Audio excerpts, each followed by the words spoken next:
May comment na naman dito, oh. Hindi safe dyan sa US. Dito sa Canada, safe kahit nasa liblib na lugar ka dito sa Canada. Nasiraan ang sasakyan mo, walang makikialam. Idol, dito sa US, hindi lahat na lugar magulo. Ang US, 50 state ang sakop. Kung doon sa mga malalaking city, dito sa New York or Chicago, yan, magugulo dyan. Dito sa California,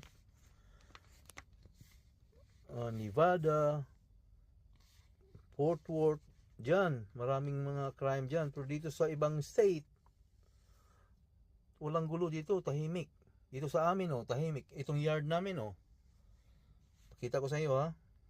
Yan yung gate namin, oh. Open yan all year. Walang camera, walang security guard. Yung mga truck dito, oh.